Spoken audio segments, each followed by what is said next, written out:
Hello! You have learned how to solve various machine learning problems with Keras. However, most examples that we covered in the last section have relatively small or medium dataset sizes and simple model architectures. In real life, the dimensions of our dataset could increase significantly, and the complexities of the model will increase accordingly as well. In order to handle these scenarios, we need to be able to scale our model. This is the exact topic we will be discussing in this section. In section 2, we will learn how to scale your deep learning model with TensorFlow and Keras.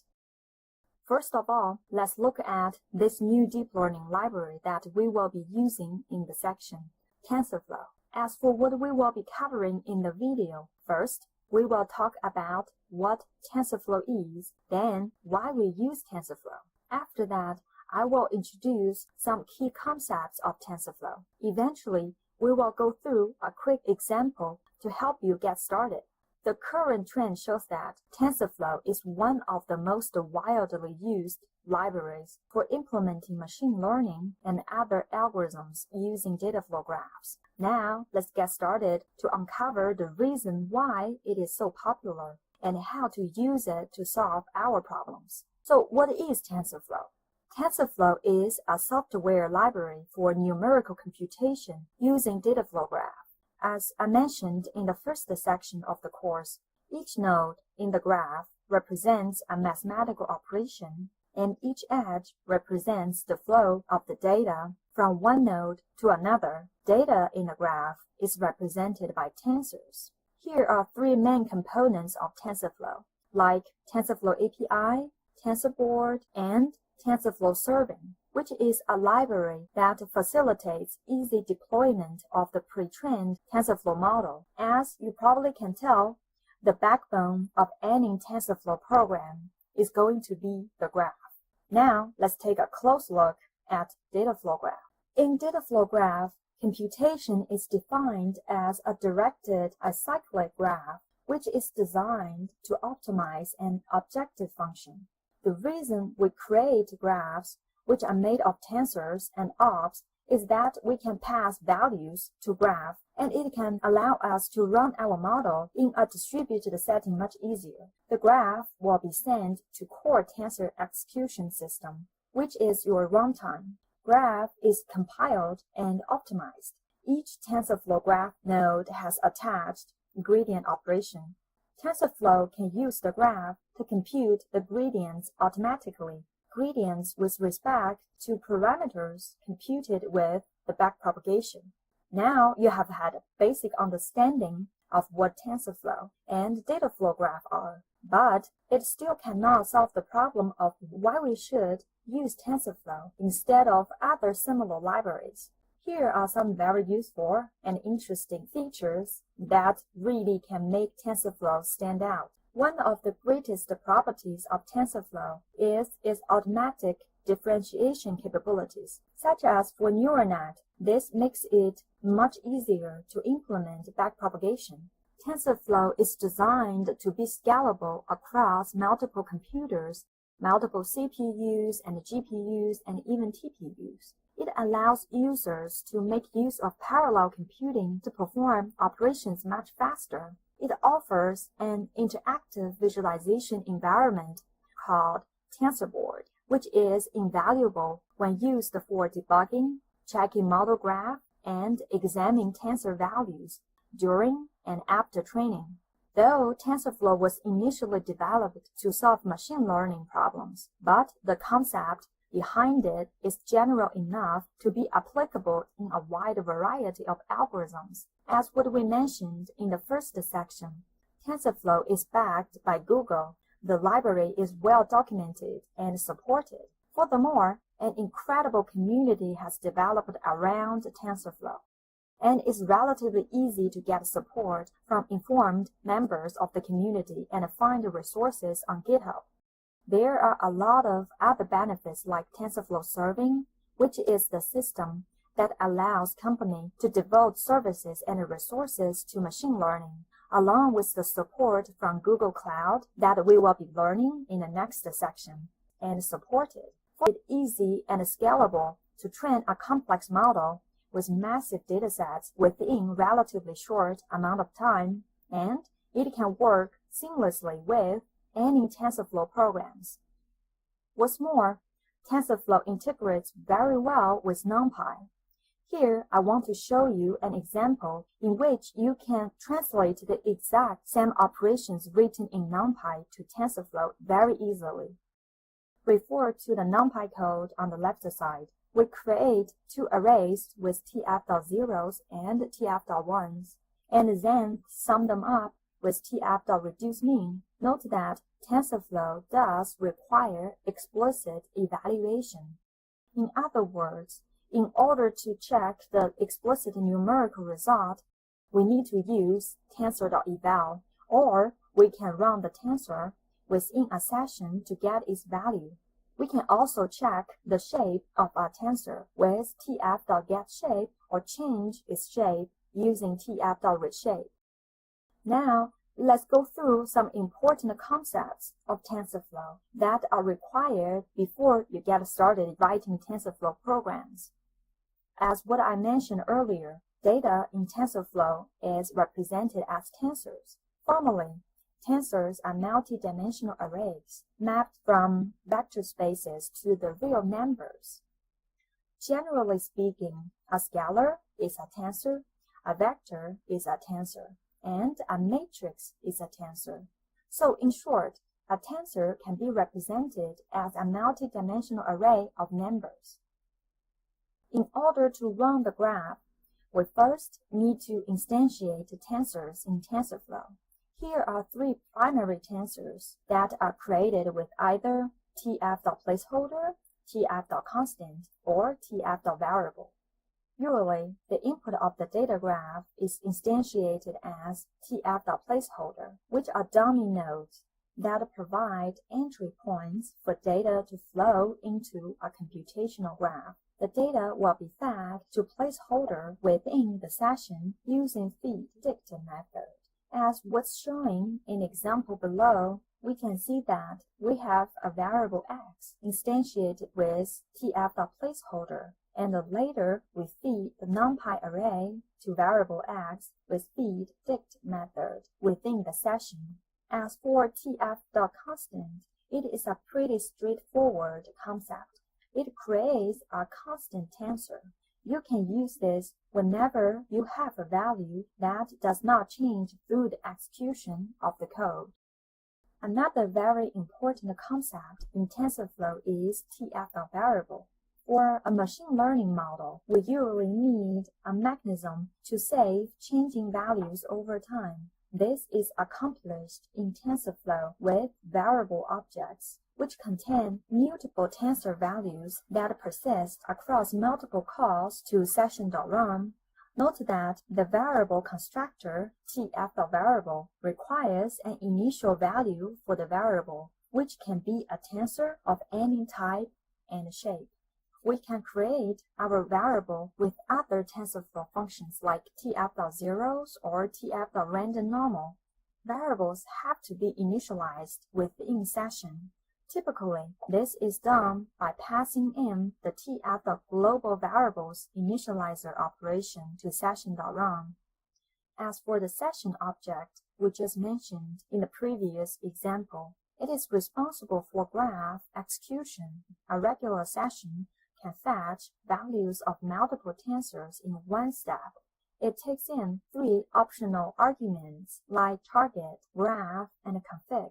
It encapsulates the environment in which all tensor objects are evaluated. Let's look at the code on the right side. The first piece of code shows us how to execute a simple multiplication operation within the session. The rest two screenshots show two various but equivalent ways to use tf.session. Now you have learned what is TensorFlow, why we should use TensorFlow, as well as some key concepts of TensorFlow. Here, I will talk very briefly about when we should use it. We can use TensorFlow to research and develop a new machine learning model because it is incredibly flexible. Also, we can use it to deploy our models. TensorFlow Serving and Google Cloud enables you to quickly move from training to deployment. Or you can implement existing complex models. Once you learn how to look at visualization of the graph and build it in TensorFlow, it should be very easy for you to take models from a literature and implement them in TensorFlow. TensorFlow can also handle large-scale distributed models. It is very good at scaling up over many devices. We will further discuss this topic in the following videos. It is also achievable to create and train models for mobile or embedded systems with TensorFlow because of its incredible ability to be not only scaled up but also scaled down. Now, I believe you are fully convinced. It is time for us to install TensorFlow on our machine. We have briefly mentioned the steps in the last section when we talked about Keras installation. We will only go through the very basic installation method here. Regularly, you can simply install TensorFlow with the first line of code. If you want to use TensorFlow with GPU support, you can use the version below. Note that you only need one of them. For more installation details, check the link below. Once the installation is done, you can get started by importing the library and verifying the installation. Just in case you still have questions of TensorFlow, here are some tutorials that might solve your doubts. Now, let's go to an example to see how we can use TensorFlow to solve a very simple linear regression problem.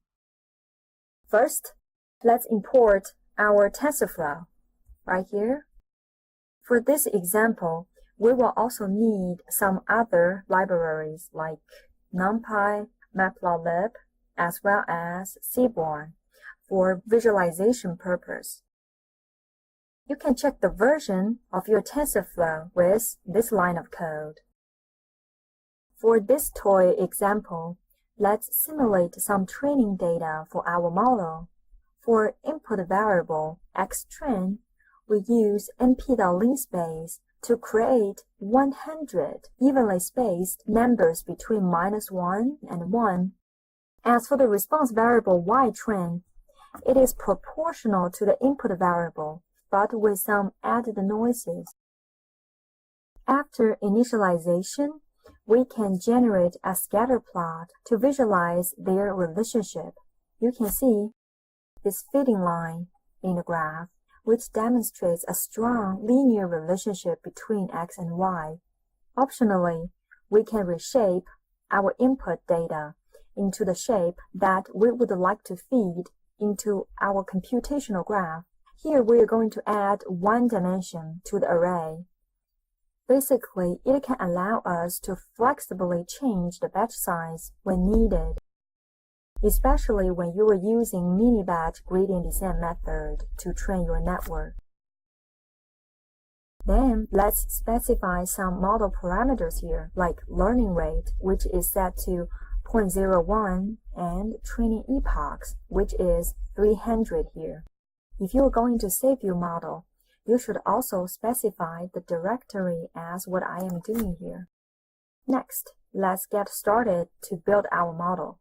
Notice that I'm using Namescope here to help structure our data flow graph.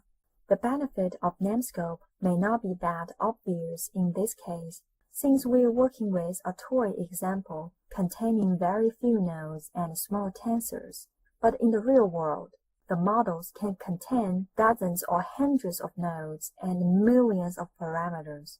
In order to match this level of complexity, we should get to know how to organize our graph with name or variable scopes neatly. Essentially, Namescope allows you to group operations and variables into larger named blocks so that when you launch your graph with TensorBoard, each Namescope will encapsulate its own variables and ops, making the visualization more digestible. First things first, we need to create two placeholders that soon will be fed with the value we simulated earlier in the later session. Then we will create some variables which are weights and bias for our linear model and calculate the predicted y as y pre equals to weights multiply input x plus bias. Then we will define our loss function within this trim namescope together with our optimizer or train op. In the linear setting, we can simply use mean square error as our loss function right here. Then we define our optimizer that will be called on each iteration of the training later. Then we need to set up a session and define an operation tf.global_variables initializer that can help us to initialize all the variables in the graph. As I mentioned, all the variables in the TensorFlow need to be initialized before they have values and used for training. So far, we have already built our graph. The default graph is always registered and accessible by calling tf.getDefaultGraph. Next, we will be training our model and running our graph, as well as some summary operations that we will be discussing more in depth in the next video. Basically, in order to run the graph on TensorBoard, we need to merge all the summaries of the graph we created and open up a tf.trainSummary writer, which will save all of them to a destination folder. Here, we also create a saver to save our model variables. Eventually, let's set up a session and run our model. Inside of the session, we will use feed_dict to feed the input placeholders with our simulated values. Basically, within the for loop, the algorithm will loop through the datasets multiple times and loop through each item in the datasets, then calculate the loss from there while using backpropagation to update the model parameters. Since we're using mini-batch gradient descent method, and the goal of this algorithm is to minimize the loss calculated with our loss function. Within the for loop, we will also save the updated parameters right here with saver.save and write the summaries to the specific directory with writer.addSummary. We can also obtain final value of the variables here, like weights and bias, by running them inside the session. Now the model has finished the training. Let's verify the regression line that our model generated and to see how it fits our training data, xtrain. As you can see, the green dots are original training data xtrain, and the green fitting line is the original ytrain. On the other hand, right here, the red line is the fitting line that our model has generated. You can see that actually it is very close to the original one. Now let's load the TensorBoard and check the graph and the summaries that we just saved.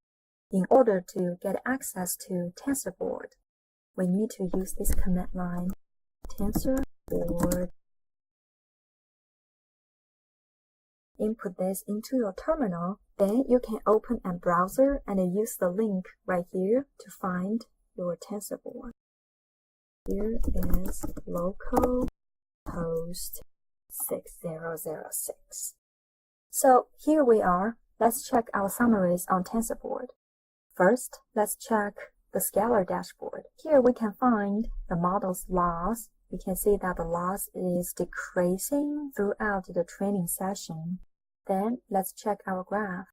From here, we can see that our ops and variables are well organized within those namescopes that were set up.